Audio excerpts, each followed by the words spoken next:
전도축제 러브 페스타가 시작되었습니다.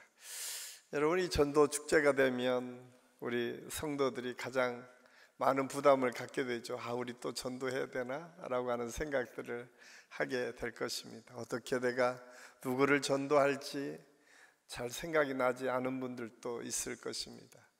또 하나, 늘 신앙생활하면서 오랫동안 기도했던 분들, 아직도 예수 그리스도를 믿지 못하는 우리 형제들이 있고 부모들이 있고 자녀들이 있습니다.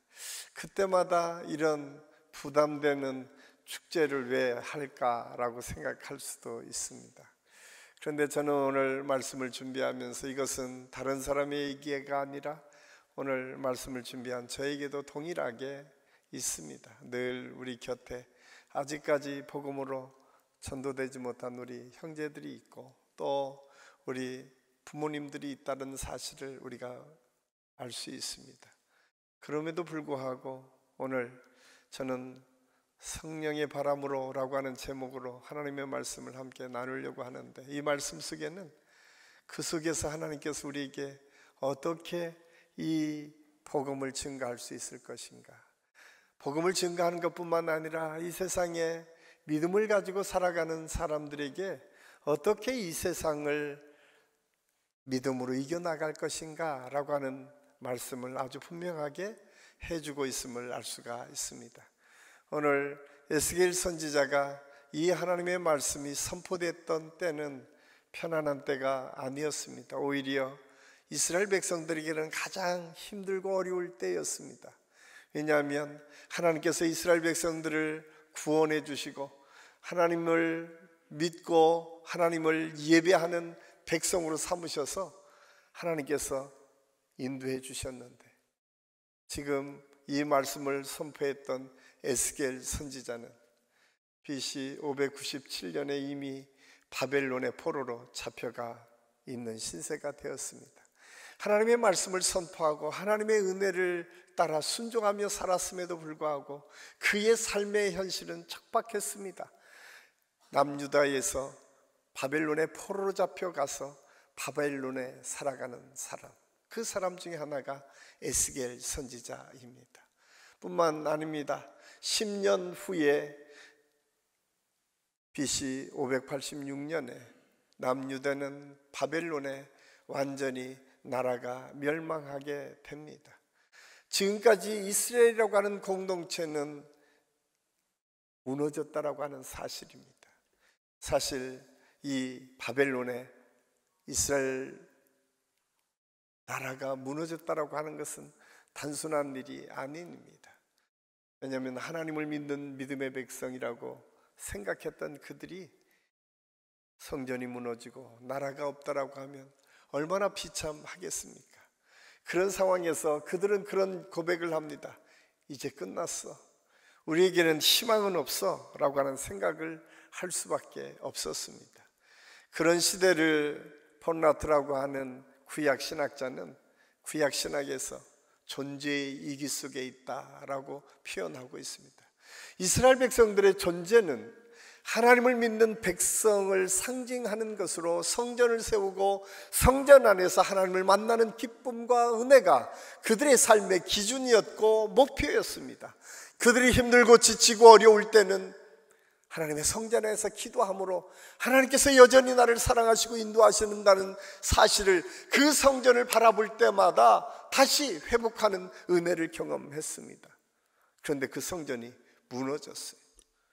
뿐만 아니라 이스라엘 백성들에게 꿈은 그 선조 다윗 왕이 온 세상을 지배하고 아름답게 강성한 나라를 세웠을 그때를 그리며 우리가 그때가 회복했으면 좋겠습니다라고 하는 생각 속에 살았는데, 그 다윗의 자손을 따라서 계속 이어졌던 왕도 이제 끊겨버렸어요. 무너졌어요.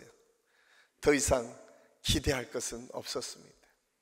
그 현장이 오늘 에스겔 37장의 현장입니다. 그럼에도 불구하고 하나님께서는 에스겔을 부르셔서 그를 초청하셔서 말씀하십니다. 저는 오늘 이 말씀을 준비하면서 그런 생각을 했습니다.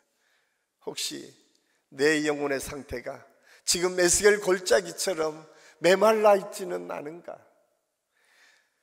죽은 것처럼 아무런 희망을 가질 수 없는 안타까운 현실이 내 삶에 있지는 않은가? 혹시 사업하시는 분은 경제적인 어려움 때문에 그 사업이 무너지는 현장을 바라보면서 더 이상 기대할 것이 없다고 포기하고 싶은 생각이 있지는 않은가? 우리가 하나님을 믿고 예수 그리스도를 주로 고백한다고 하면서 우리의 삶을 되돌아보며 하나님, 정말 하나님이 살아계시다면 내게는 왜 이런 시련과 고난이 끊어지지 않고 계속 이어지는 걸까요? 라고 하는 생각을 가지고 살고 있지는 않습니까? 어떤 분들은 그런 생각을 할 거예요. 하나님, 참 이 모든 지치고 힘든 삶의 상황을 이제 돕고 싶습니다. 이제 내가 마음대로 살고 싶어요. 내가 하나님 이제 별로 믿고 싶지 않아요. 이런 생각이 있을 수도 있습니다.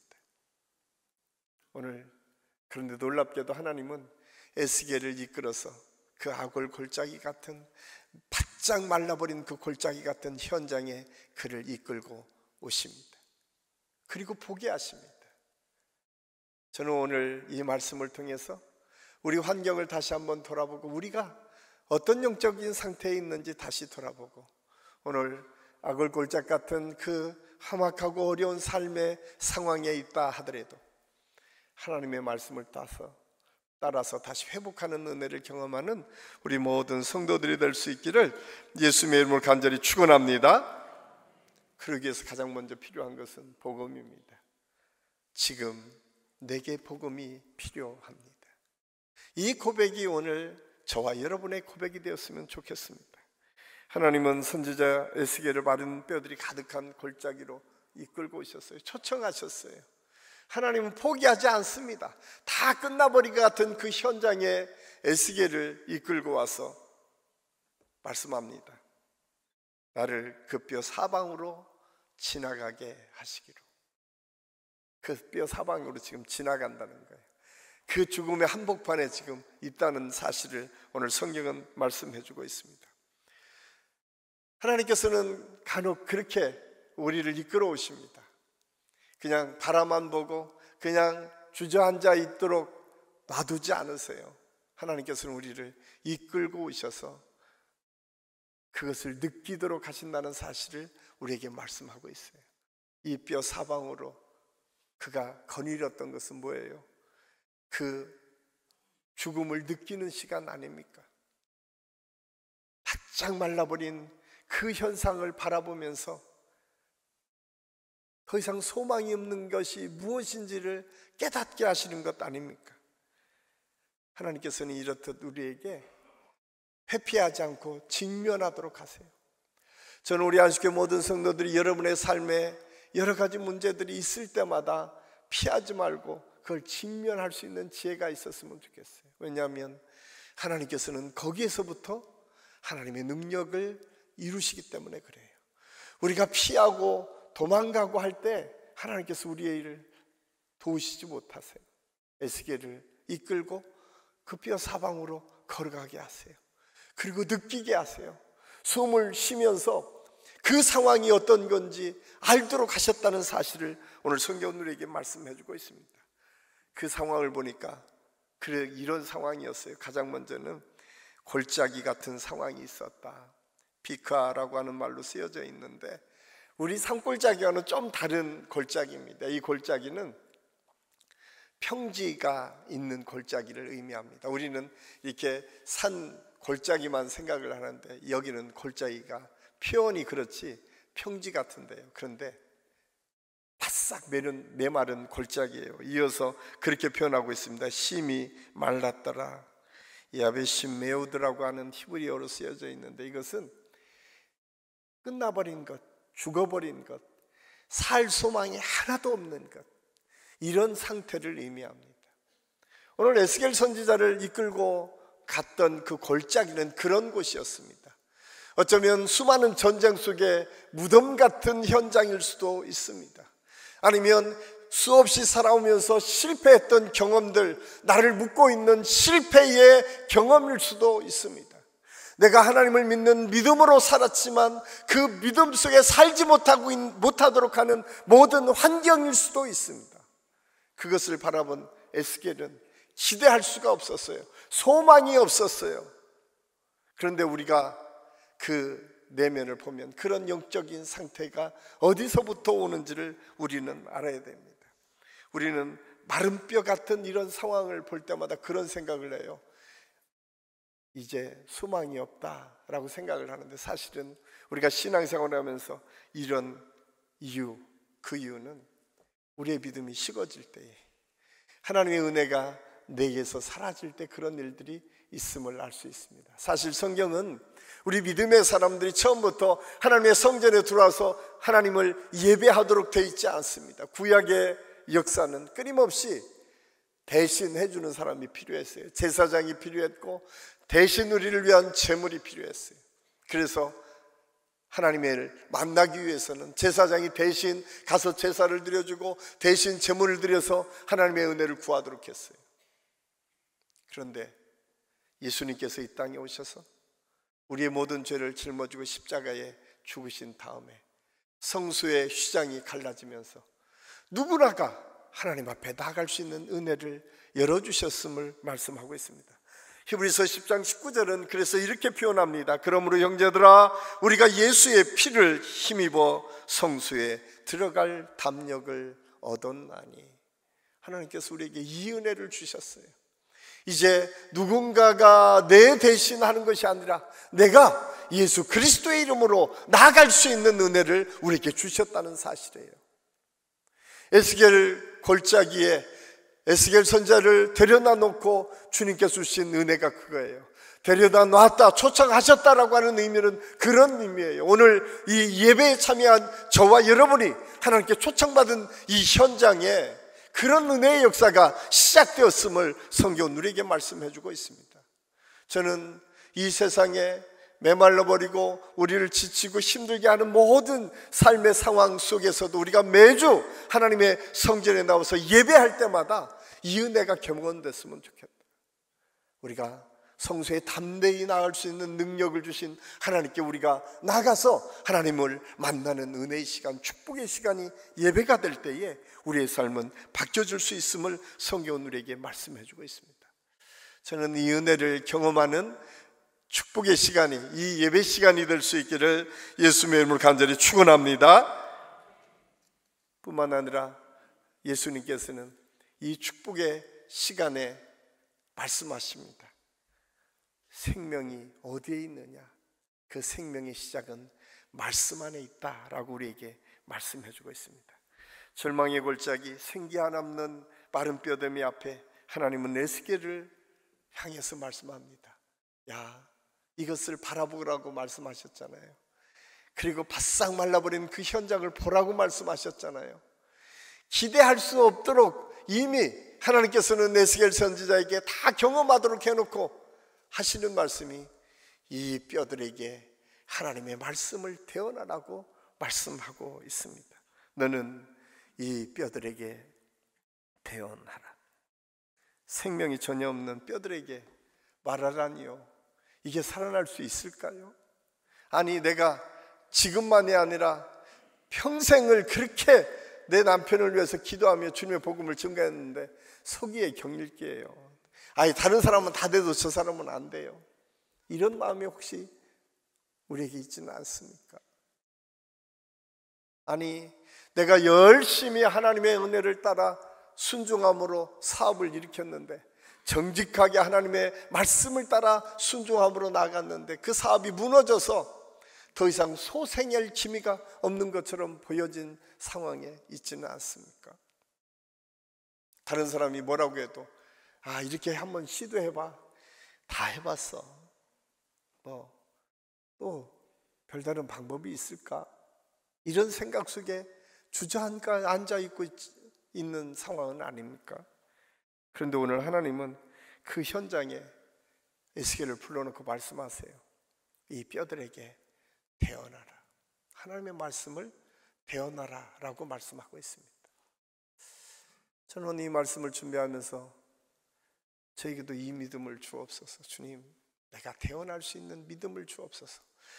도저히 편할 것 같지 않고 살아날 것 같지 않지만, 그러나 믿음으로 대언할 때 하나님의 역사가 일어남을 믿게 하여 주옵소서. 왜냐하면 말씀은 살았고 운동력이 있기 때문에 그렇습니다. 하나님께서 이 말씀을 대언하라고 하는 것은 네 상황, 네 경험, 네가 가지고 있는 능력을 가지고 말하는 것이 아니라 그 말씀을 주신 하나님의 능력을 의지하며 나가라는 사실을 우리에게 말씀하고 있어요. 우리는 끝났다고 생각하고 우리는 절망적인 상황이지만 하나님은 하십니다. 이것이 성경에서 끊임없이 우리에게 주시는 하나님의 메시지예요. 이 하나님의 말씀이 어떻게 성경에 기록되어 있습니까? 가장 먼저 하나님의 말씀이 나오는 현장은 태초에 말씀이 있었다라고 말씀합니다. 하나님이 말씀하시기를 빛이 있으라 하니까 빛이 있었다라고 성경이 말씀하고 있어요. 여러분, 하나님의 말씀의 능력은 그냥 능력이 아니라 새로운 것들을 끊임없이 만들어내고 창조해내는 능력의 역사가 있음을 성경은 우리에게 말씀해주고 있어요. 그리고 에스겔 선지자에게 그 말씀을 내가 너에게 준 것을 대신 전하라고 우리에게 말씀해주고 있습니다. 저는 우리 안식교 모든 성도들이 오늘 다시 한번 하나님의 그 말씀이 우리에게 들려지고 그 말씀을 증거할 수 있는 은혜가 있기를 예수님의 이름으로 간절히 축원합니다. 로마서 10장 17절은 이렇게 기록하고 있어요. 믿음은 들음에서 나며 들음은 그리스도의 말씀으로 말미암아 낳느니라 라고 말씀하고 있어요. 이 말은 무엇입니까? 우리가 믿음이 생긴 게 그냥 내가 믿은 것 같은데, 내가 결단해서 결정한 것 같은데 그렇지 않다는 거예요. 말씀이 우리 안에 들어와서 움직이기 시작하니까 내가 믿어지기 시작했고 내가 변해지기 시작했다라고 하는 사실을 아주 분명하게 말씀해주고 있습니다. 죽은 뼈가 살아나는 것도 마찬가지입니다. 오직 하나님의 말씀으로 죽은 자를 일으킬 수 있습니다. 왜냐하면 그 말씀 안에 십자가의 능력, 부활의 생명, 그리고 성령의 숨결이 감춰져 있기 때문에 그렇습니다. 그래서 예수님께서 이 땅에 오셨을 때에 성경은 요한복음 1장 1절에 태초의 말씀이 계셨고 그 말씀이 우리 가운데 거했다라고 14절은 말씀하고 있습니다. 우리 안으로 들어오셨다는 사실입니다. 말씀은 예수 그리스도를 의미하는데 에스겔 골짜기 같이 마른 뼈, 그 뼈 속에 하나님의 말씀이 들어왔다는 거예요. 이것이 십자가의 능력이고 복음의 신비입니다. 그러기에 십자가는 단순히 인간의 죄값을 대신한 사건이 아닙니다. 하나님께서 우리의 죽음 속으로 들어오신 사건이고 절망 속에 들어오셔서 생명으로 바꾸신 사건임을 우리가 알 수가 있습니다. 이것을 우리는 부활이라고 얘기합니다. 하나님의 생명이 죽었던 우리에게 들어왔을 때 살아나는 것, 이것을 부활이다. 그리고 십자의 고통은 그래서 죽음을 생명으로 바꾸는 하나님의 능력임을 우리에게 말씀해 주고 있습니다. 하나님은 우리의 마른 뼈 같은 골짜기에 직접 내려오셔서 그 골짜기에 생명의 역사를 일으켜 주시기를 원하신다는 사실을 우리에게 말씀해 주고 있어요. 이 현장은 우리가 잘 아는 요한복음 11장의 나사로 사건을 통해서 우리에게 말씀해 주고 있습니다. 여러분, 나사로는 예수님께서 가장 가깝게 지냈던 가정이었어요. 예루살렘으로 갈 때마다, 그리고 예루살렘에 나와서 쉴 때마다 들렸던 집이 이 나사로의 집이었던 것 같아요. 대부분의 학자들이 그렇게 얘기합니다. 나사로의 집은 예수님께서 쉴 수 있는 공간을 제공하는 친구의 집이었을 것이다. 그런데 그들이 가장 어려울 때에 예수님이 오시지 않는 거예요. 나사로와 마르다와 마리아 3남매가 살았는데 나사로가 죽게 되었어요. 그래서 나사로가 좀 죽은 것을 주님이 오셔서 고쳐줬으면 좋겠는데 오시지 않는 게 죽었어요. 그리고 나흘이 지났어요. 그 후에야 예수님이 등장하십니다. 예수님이 등장하셔서 나사로의 무덤 앞에 섰습니다. 사람들이 그렇게 얘기합니다. 죽은 지가 나흘이 지났습니다. 죽어 썩어서 이미 냄새가 납니다. 이야기는 뭐예요? 끝났다는 얘기 합니까? 더 이상 희망이 없다는 얘기 아닙니까? 뭘 또 하시려고 거기에 서 계십니까? 라고 주님한테 어떻게 보면 왜 이렇게 늦게 오셨습니까? 라고 하는 말과 같은 의미일 것이에요. 그때 예수님이 그곳에 서서 말씀하십니다. 나사로야, 나오라. 그런데 놀라운 현상이 나타납니다. 냄새가 났던 나사로가 그 수의를 입은 그대로 일어서서 나오는 현장을 교회는, 성경은 증거하고 있습니다. 하나님께서 왜 성경에 이 말씀을 기록했을까요? 우리가 예수 그리스도를 주로 믿고 고백하는 것이 단순히 그냥 그럴 것이다 라고 하는 것이 아니라 역사적으로 우리 삶에서 어떻게 부활의 역사가 일어났는지를 아주 분명하게 나사로를 통해서 이루어 주셨음을 성경은 우리에게 증언해 주고 있습니다. 실패하고 좌절하고 낙심해서 끝났다고 생각하는 그 자리에서 생명의 역사가 일어났습니다. 저는 그런 믿음이 우리 모든 성도들에게 있을 수 있기를 간절히 소원합니다. 왜냐하면 이거는 우리가 아니라 하나님께서 하신 능력의 역사이기 때문에 그렇습니다. 하나님께서는 나사로의 가정을, 마리아와 마르다의 가정을 그렇게 사용하셨습니다. 세상 사람들이 그렇게 잘했는데, 그렇게 열심히 네가 예수님을 섬겼는데 내게 있는 게 뭐냐고 물어볼 그때에 우리 주님께서 살아나시는 역사를 통해서 하나님의 능력의 역사가 우리 삶에 어떻게 이루어지는지를 보여주셨습니다. 저는 우리 안식교 모든 성도들의 가정에서 이번 전도 축제를 통해서 이러한 하나님의 능력과 은혜를 경험할 수 있기를 예수님의 이름으로 간절히 축원합니다. 여러분, 하나님은 살아계십니다. 지금도 예수 그리스도의 말씀은 변하지 않고 오늘 이 시대에도 우리의 삶을 바꿔가고 우리의 모든 상황을 바꿔가십니다. 이것이 성경이 우리에게 주시는 하나님의 약속이고 말씀입니다. 이 믿음으로 여러분이 말씀을 선포하고 이 믿음으로 주님의 말씀을 가지고 순종함으로 나아갔을 때에 여러분이 전하는 그 말씀이 그들의 마음을 움직이고 생각을 움직이고 그의 삶을 변화시켜 가게 될 줄로 믿습니다. 꼭 기억하십시오. 하나님의 말씀은 살았고 능력으로 하나님의 역사를 이루어 가신다는 사실을 우리가 잊어서는 안 됩니다. 마지막으로 성령의 바람은 십자가의 생명을 우리에게 불어넣는 힘이라고 하는 사실을 말씀해 주고 있어요. 오늘 8절 말씀에 보니까 내가 또 보니 그 뼈에 힘줄이 생기고 살이 오르며 그 위에 가죽이 덮이나 그 속에 생기는 없었다라고 성경은 기록하고 있습니다. 겉으로 보기에는 살아있는 것처럼 보여졌지만 생기가 없었다라고 성경은 말씀해 주고 있어요. 이 생기라고 하는 이 표현은 히브리어 루하라고 하는 말로 쓰여져 있는데, 이 루하라고 하는 말은 우리가 창세기 1장에 온 지면에 생기가 돌았다라고 하는 표현과 우리가 잘 아는 창세기 2장 7절에 하나님께서 흙으로 사람을 빚으시고 그 코에 생기를 불어넣었다라고 하는 그 생기, 루하라고 하는 말로 쓰여져 있음을 알 수가 있습니다. 하나님의 생명을 의미합니다. 우리가 생각하기에는 하나님의 생명이 우리 안에 들어와서 이미 예수 그리스도를 믿는 믿음의 고백을 할 뿐만 아니라 지금 우리가 살아간다는 사실을 알 수가 있어요. 그런데 이 생명은 우리의 삶을 바꿔가는 능력의 역사를 보여줍니다. 대표적으로 이 성령의 역사가 창세기에만 나타나는 것이 아니라 우리가 잘 아는 사도행전 2장에 보면 성령의 역사가 등장합니다. 사도행전 1장 8절에 오직 성령이 너희에게 임하시면 너희가 권능을 받고 라고 하는 이 말씀을 붙잡고 120명의 믿음의 사람들이 마가다락방에 모여서 기도했습니다. 그런데 사도행전 2장 2절에는 이렇게 그 말씀이 표현되고 있어요.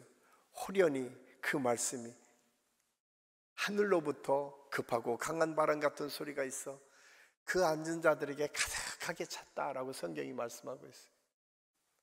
성령의 역사가 임하니까 바뀌어지기 시작한 거예요. 그들이 처음 마가 다락방에 기도할 때는 어땠어요? 문을 잠고 숨었어요. 다락방에서 숨어서 기도하기를 시작했어요.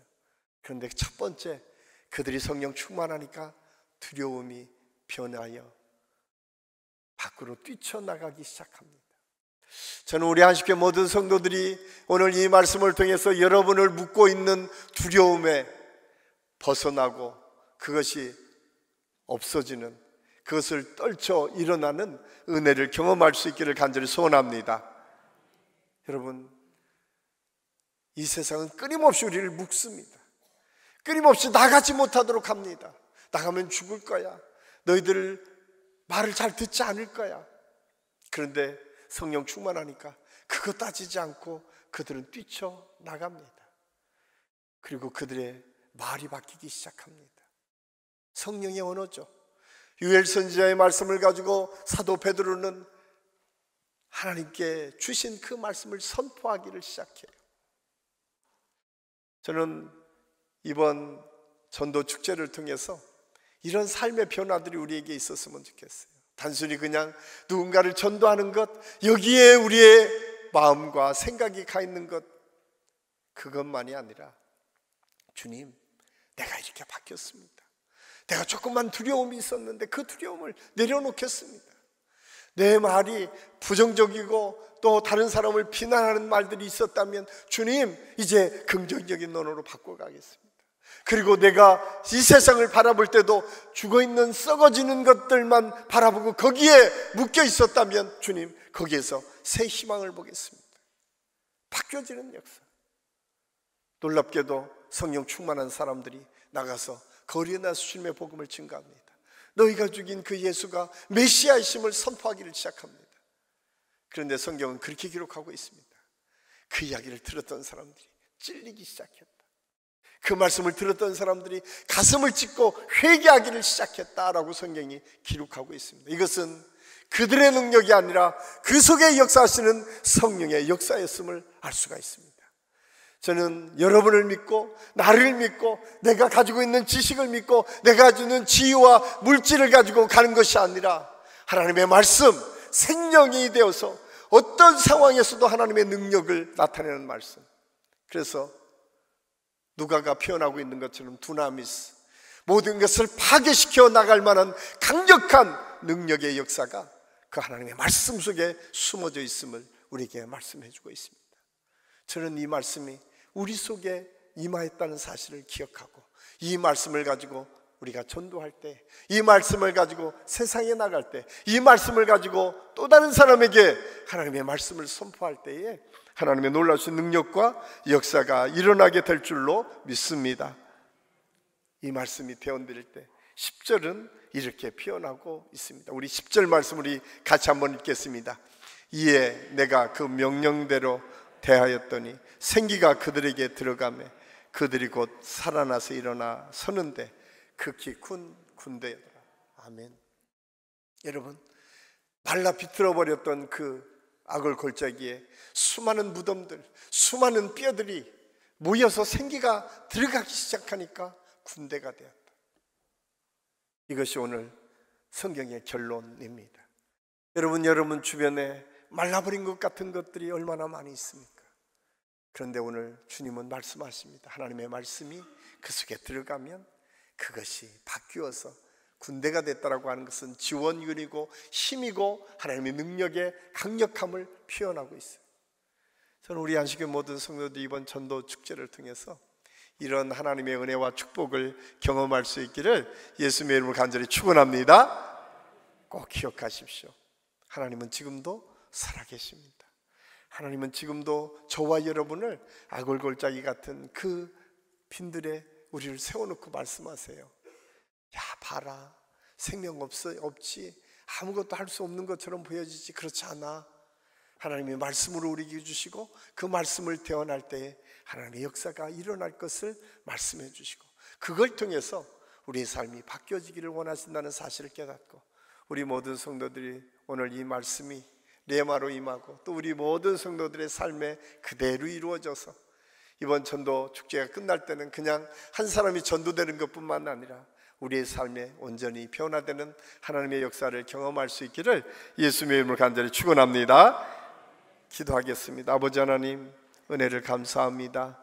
오늘 말씀을 통해서 우리가 어떻게 주님의 복음을 증거해야 될지, 말씀이 우리 안에 어떻게 역사하는지를 함께 생각할 수 있도록 인도해 주신 것을 감사합니다.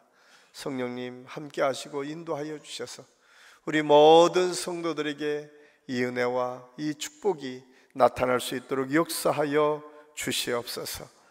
특별히 우리 안신교회가 메말라버리고 죽어있는 것 같은 이 세상을 향해 예수 그리스도의 복음을 증거하게 하시고, 특별히 우리 주변에 아직까지 믿지 않는 우리 가족들에게, 우리 이웃들에게, 우리 친구들에게 주님의 복음을 증거하며 하나님의 역사와 능력을 이루어갈 수 있도록 하나님께서 역사하여 주시옵소서. 하나님께서 함께 하실 것을 믿고 예수님의 이름으로 감사드리며 기도하옵나이다. 아멘.